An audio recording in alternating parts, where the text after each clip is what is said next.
Selamat pagi Nurul. Selamat pagi Ibu. Bagaimana kabarnya? Alhamdulillah baik Ibu. Baik.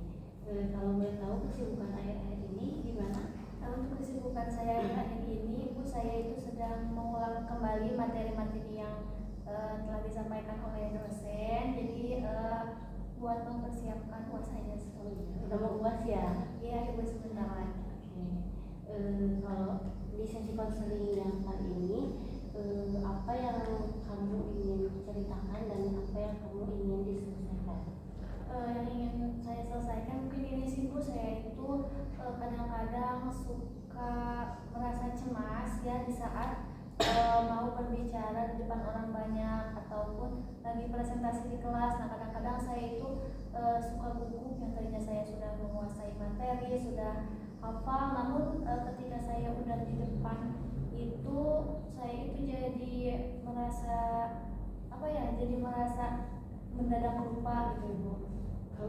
Kamu merasa gugup, jadi meskipun si presentasi itu udah hafal, udah lancar gitu ya, tapi karena kamu gugup, jadi semua yang kamu udah hafal itu tiba-tiba buyar gitu ya, jadi hilang. Iya Ibu, dan kalau saya buyar berarti kan saya selalu bawa catatan atau teks itu. Nah jadi saya tuh nanti malah terfokus pada catatan itu, dan saya itu takut dosen itu memarahi saya itu. Dan kamu takut guru memarahi kamu karena kamu terlalu berfokus pada catatan. Nah, dan apa yang ingin terjadi pada diri kamu?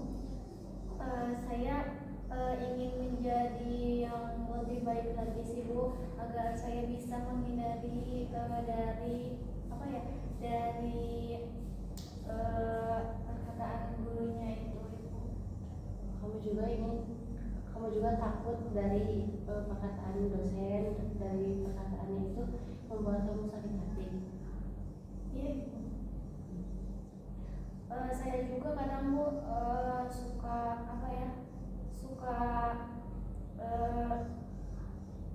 takut ya kalau saya terlalu berfokus pada catatan gitu. Jadi di saat saya membaca catatan juga pikiran saya itu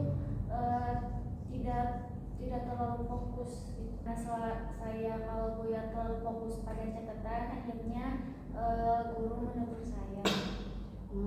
Dan dosen menegur kamu, dan hasil akhir apa yang kamu inginkan pada diri kamu? Untuk hasil akhir mungkin saya itu ingin terlepas dari membawa catatan di depan ya, jadi biar saya itu lebih paham pada materi dan lebih menguasai materi aja, dan bisa lebih percaya diri di depan kelas. Ya, kamu juga ingin lebih percaya diri dengan tidak membawa catatan dan tidak terlalu berfokus pada catatan itu. Dan saya juga saya juga dikritik sama teman saya karena sering terlalu membawa teks untuk presentasi di depan kelas. Dan teman kamu mengkritik kamu, dan hasil akhir apa yang kamu harapkan, kamu inginkan terjadi pada diri kamu? Saya menjadi termotivasi ya, agar saya bisa lebih baik lagi, agar saya tidak terlalu fokus pada teks. Oke, berarti kamu memang ingin lebih baik lagi agar biar tidak terlalu berfokus pada teks. Jadi ingin ya Bu, saya tuh kan punya teman tapi kayak saya tuh kayak menghindar. Nah jadi saya itu sekarang itu ingin mengurangi rasa benci saya kepada teman saya itu Ibu. Dan saat rasa benci pada teman kamu berkurang, lalu apa yang terjadi? Mungkin saya juga bisa lebih tenang ya Bu, setelah saya mengurangi rasa benci itu.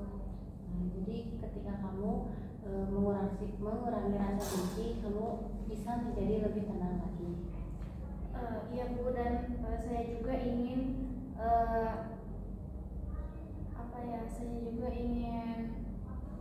mengurangi overthinkingan saya terhadap teman-teman saya itu Ibu. Dan saat rasa overthinking pada teman kamu berkurang, apa yang terjadi? Mungkin saya lebih lega ya Bu, dan tidak terbebani oleh oleh pikiran-pikiran tentang pertemanan itu. Jadi itu sedikit lumayan untuk tidak menghambat pada aktivitas saya sehari-hari. Jadi ketika kamu tidak beroverthinking, kamu itu bisa lebih maksimal gitu ya mengerjakan kegiatan sehari-hari. Iya Ibu, seperti itu. Ibu, kan saya udah pernah bercerita ya tentang permasalahan tentang pertemanan saya, dan saya ini sekarang ingin berdamai dengan teman saya yang pernah mengkritik saya. Dan kamu ingin berdamai dengan teman yang sudah mengkritik kamu, dan kira-kira seperti apa berdamai tersebut? Berdamai tersebut mungkin kita mungkin bisa lebih ada komunikasinya lagi ya Bu, kan sedangkan kemarin-kemarin itu komunikasinya itu sangat terbatas, jadi mungkin di komunikasinya aja sih Bu. Jadi komunikasi itu emang paling penting ya, biar si tetap baik gitu, tidak ada kendala. Iya Ibu, dan saya juga ingin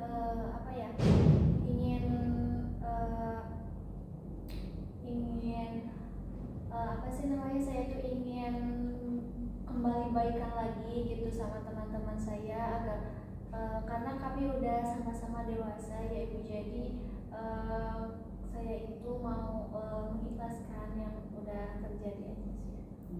Dan kamu ingin berdamai dengan teman yang sudah mengkritik kamu dan mengikhlaskannya.